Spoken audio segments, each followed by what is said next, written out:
He's not a national hero. Anyway, Moses says there's no relation. So, but yes.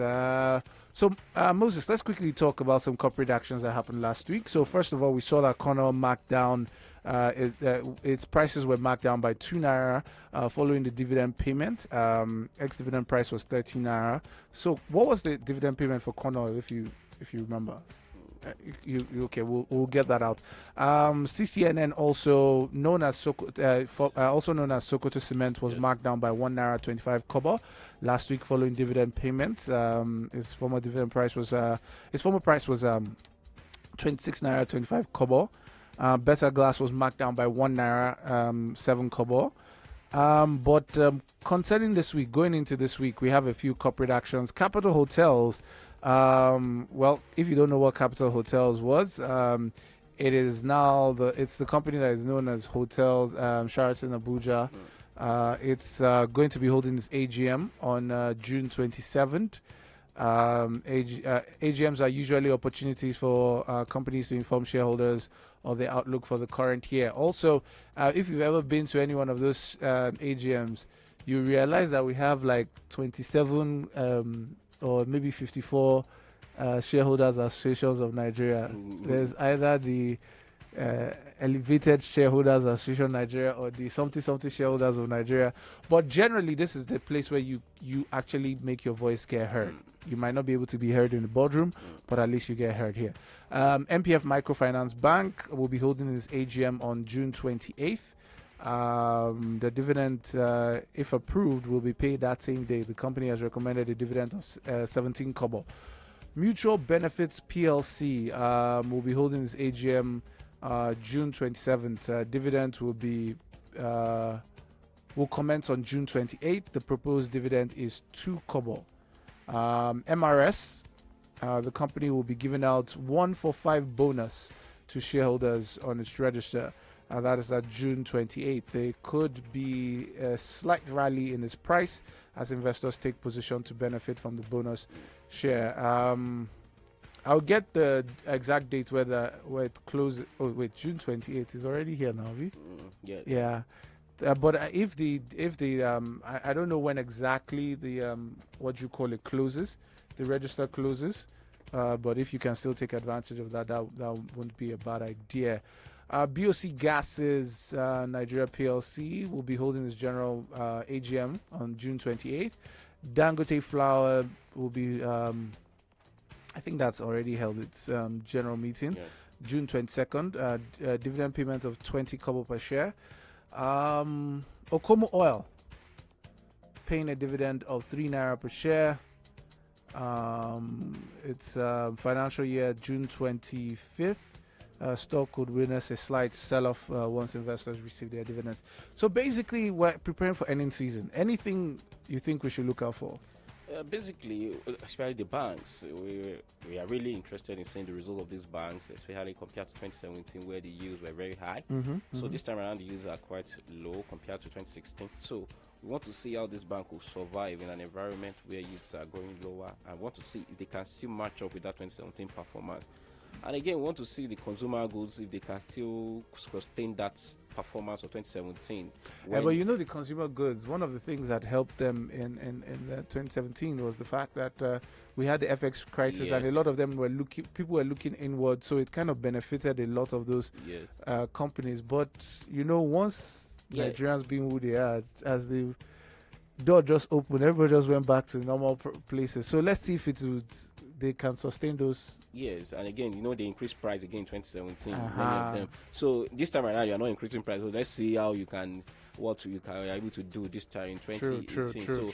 We would like to see all those results coming. If they can do better than 2017 or match that 2017, of course, market will be surprised for that, and we might see something from that as well. All right. Great, City of Lagos. Yes, so I'd like to thank Moses Ahmed for being with us in the studio, basically going through some of the headlines and some of this corporate news with us. Thank you very much, Moses, for being with us. Thank you. So now we're going into the printing business in Nigeria, and we're going to be talking to Mr. Oluyomi Ojo. He's the CEO at Printivo. I must say that I've never. Okay, we've met a couple of times, but my first interaction with his company was I was trying to get a complimentary card, and I just saw this advert online, and I just like, okay, they said they'll bring it. I was going through clicking. They now said pay. I said, before I see the card, and I don't know you before. But I'd seen his presence and his company's presence on social media, so I paid, and they brought it. I was pretty impressed. So we have with us in the studio Oluyemi Ojo. Welcome to the show, sir. Good morning. So CEO Printivo. How does that feel, though? I mean, it doesn't happen regularly that you get to transform the face of doing business in any country, and it basically is you are one of the pace setters. I mean, I've seen a few companies coming after you. Yep. But you are the pace setter in terms of changing the way people perceive printing in Nigeria, from the point where we call one guy, we'll call him Oga Printer, and he will now come to the office. And I'm like, I want to make card for this person, that person. He will now say, okay, I come. Then he will now go and do costing. Then he will now come and say, Oga, 500,000. And I'll be like, no. They start arguing. No, I'll pay 300. They say, Oga, see, the people I will use for you is very serious card. So we don't see any of that happening anymore. Prices are standardized. To a large extent, we can expect what we give in. Yeah. To a large extent, you can design it yourself. How does it feel to be able to be that person who did that space? It actually feels good, but the truth is that for every success you've achieved, it opens you up to the fact that more responsibility to push harder. Right? They say the reward for hard work is more work. More work, yeah. Yeah. I mean, one of the things that really drove us to this point was we were ready to be wrong. You know, when we were starting Printivo, the first thing that came to our mind was, can we be sure of success? How will people accept these? People are used to going into brick and mortar shops, calling the printer guy, going back and forth. At least they see physical stuff. Yeah. They can touch, they can feel. How can we digitize the entire process? But again, we asked ourselves, people don't know what they want until they actually see it. If it's simpler, if it's faster, if it's cheaper, and if they get it on time, definitely anyone will opt for ease of doing business. So we were ready to be wrong and then to learn through that process. So when we went live, a couple of people trusted us and placed the first set of orders, and they were telling other people. And for the first 1 year, it was just a case of changing people's perception from about the way printing exactly happens. about the way printing happens. And on top of that is a lot of trust being built. We've come to understand that we are in an industry where trust plays a very key role. Yeah. So if you can trust us with your money by transacting online, then you'll be able to continue transacting, and you'll tell more people about us. So yeah. One of the things I heard from what you just said now is that you were prepared to be wrong, and which of course is one of the things that definitely does. It's an advantage for a startup. Yeah. You know, the flexibility. Yeah. You know, the floor to fall is very short, so you are without fear. You go out there, and then you're a lot bigger, and you're thinking to yourself, what did we do that time? If it did not work, it would have been disastrous. Yeah. But as you grow, you start getting less risk averse, which of course starts to cut the power of innovation, and then you get less flexible. The things you would have done without fear, without thought, you start being cautious now. Say, we now have a name to protect, things like that. How do you work around that? Because I mean, this is you've done the first innovation curve. We're expecting another. Yeah. Even though we're still saying thank you for this one, but more. So the first thing that we have a culture where people don't get nailed for their mistakes, and it's a company-wide thinking where it allows us to try new things every day. Right? People are actually rewarded for attempting new ways of things. However, I won't disagree with you with the fact that we are not like, I mean, it's not like it used to be where we were ready to be very, very long. Remember, to whom much is given, much is expected. Much is expected. So there's that part where you now have to put a lot of thinking, a lot of strategy, a lot of meetings into going live with anything now, because much is expected of you. But however, we've been able to do a lot of new things. For example, I don't know if you've heard about Printivo for business, which we are currently working on. And then we launched a product recently called Printivo for designers, what we call Printivo Marketplace. And what that has done is that it has moved us from being a printing company to becoming a print platform. Oh, okay. Yeah. So like a mall for web. It's a marketplace for designers. So for example, if you're a graphic designer now and you want to sell print products, the ideal thing that you will have done before marketplace is you will look for a printer that will be printing those things for you. Okay. Now you go on Printivo and create your own store, and then you upload your own designs. And every time somebody uses your design, you earn 15% royalty on that design. So for example, people are selling business cards on Printivo, they are selling mugs, they are selling t-shirts. People with movements like feminist movements are building shops and selling t-shirts, mugs, and the rest. Various innovations going on that side of the business. I think it generally, I like the innovation curve that you're taking. It's great. Now, I don't know, because I'm trying to understand what you did with this business. Because we see the front end. The front end has been changed. Yeah. The back end, because I am fortunate enough to have been to a few of those printing presses in around Mushi area. I think that was the central hub of Mushi, Shomolu, and yes. Lagos, yeah. I'm lucky to have been to them. Where every street you go to, there's at least 4 or 5 printing places. Yeah, and all of them are doing this. Yeah, if you've ever been there, you will know that sound properly. Yeah. But the challenges I noticed when I went there was professionalism was a key problem in most of those presses. To be able to get them on point to do what you say they should do is always a challenge. Because you go there, you have to start arguing back and forth. We said Tuesday. He said, "Oh God, don't worry, come back next Tuesday." Those kind of things. And how have you been able to fix the back end? Because I can say I just got a new set of cards from you guys, and turnaround time was quite quick. Yes, you didn't know. You see, why the customers that. The customers that are low key. Like I said, the turnaround time was quite quick, which of course surprised me.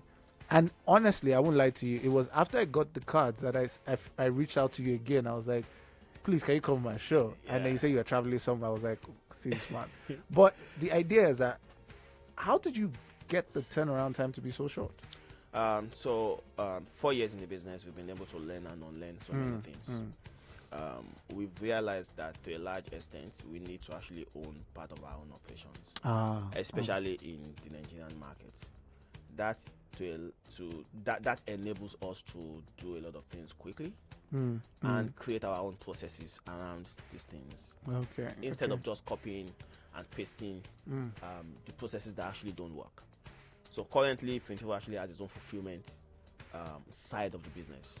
Where when you place your order, we just fire our own assets and get the product shipped to you within days. Interesting, because I always felt that would be the most difficult part of that entire business to run. I mean, printing business is completely made of moving parts. Yeah. And then when you now add the internet to it, which is e-commerce itself again, is another it's another beast on its own. Yeah, so it's another beast. You find a lot of challenges in that area. Yeah. Anyway, so of course we know power is an issue. Yeah. I mean, we can't overemphasize now. God needs to deliver us from the power challenge in this country. But what are the other challenges that you face? No, what you just said about power now reminds me of what someone said this morning about power on Twitter, where the VP was talking about innovation in Nigeria, and somebody just replied the VP and said, "Just give us power."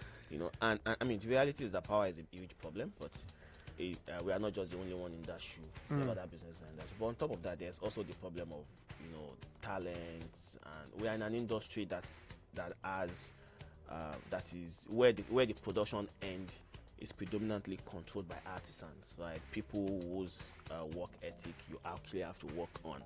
You are coming from a side where you must deliver what you promise, right? Yeah, and you literally have to hire people who are not actually used to doing things that way. So what we've done over the last 4 years, we've hired people from different printing companies and actually have to make them unlearn everything they've learned, and then teach them Nigeria. new is a place where you must unlearn everything. No, you must cancel everything and rewrite from scratch. But so far so good. We've been able to build a company where the people problem is no longer a problem, and we now deliver what we promise. And every Printivo customer knows today that if you order anything on Printivo, first and foremost you get what you are promised. If there's any issue with your order, you are reassured of a reprint, irrespective of the value of that order.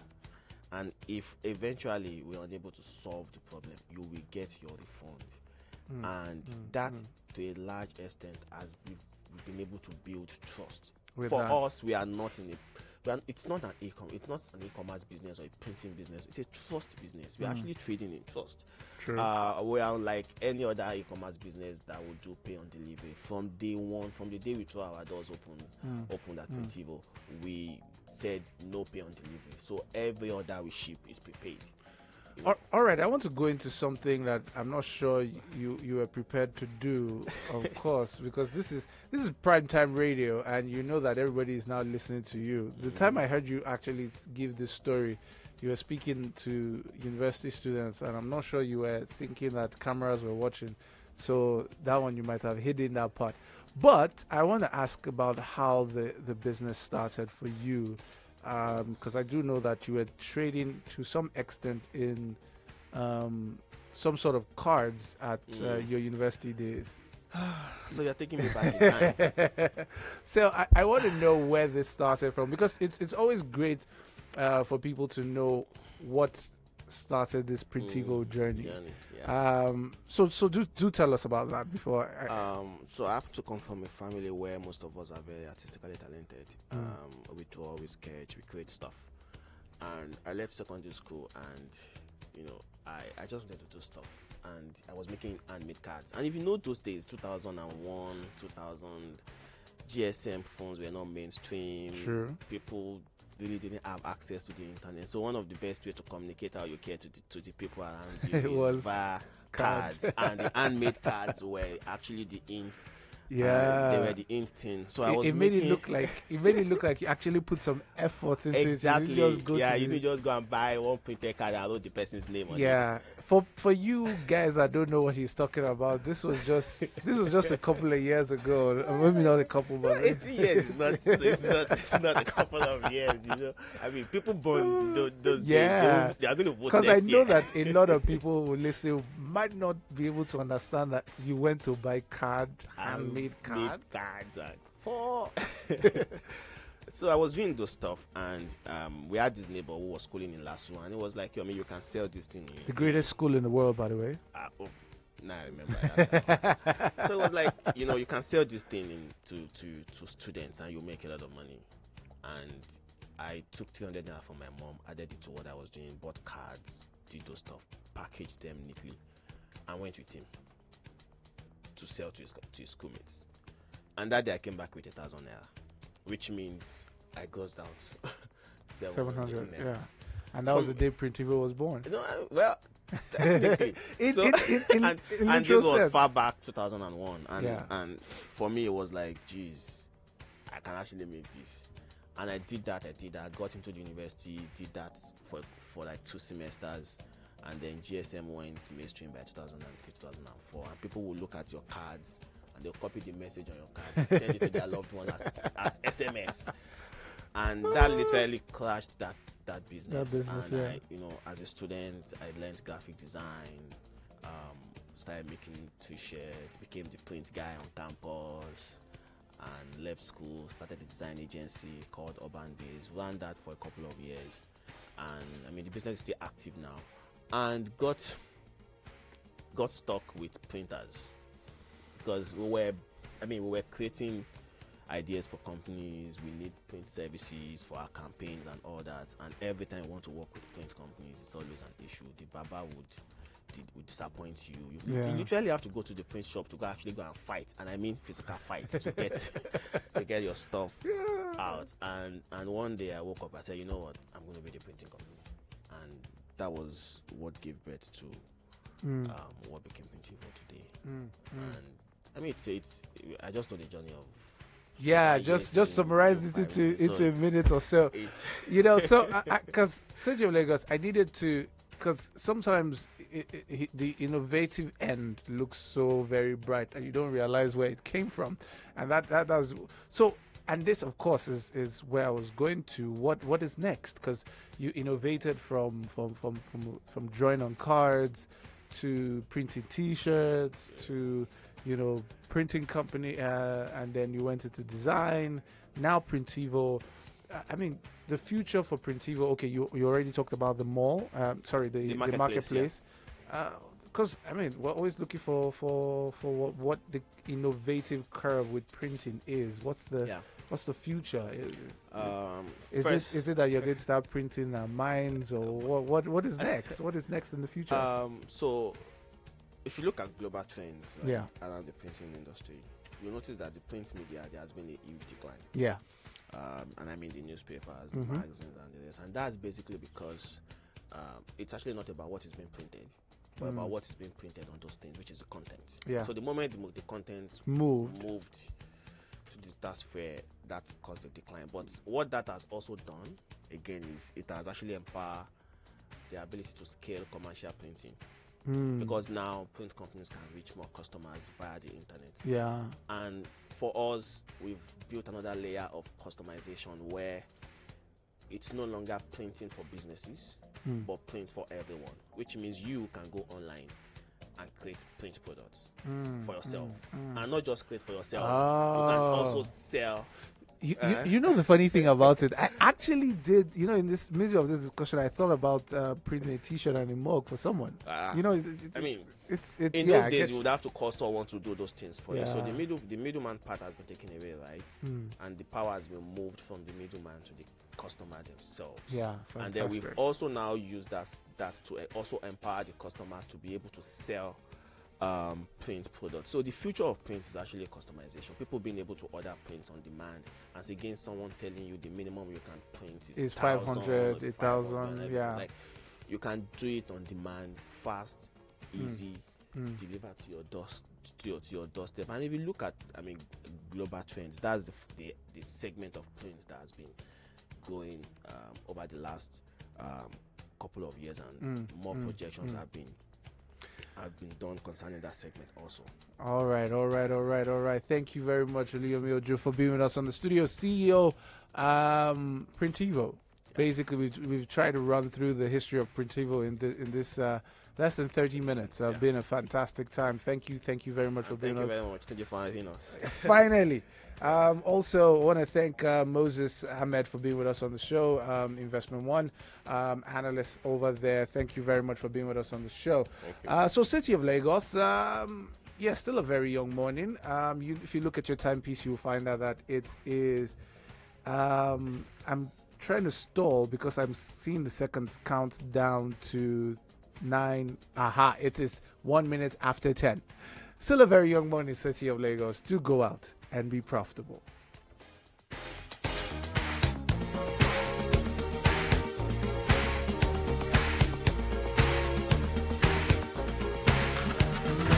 So business and economy news can be confusing. Markets going up, indices going down, prices going round and round. But what does it mean for your income? Your income. Join me, Tunji Andrews, on the Money, Business and Economy Show. Because with every government policy or business decision, someone is making money. I honestly believe that person can be you. Money business.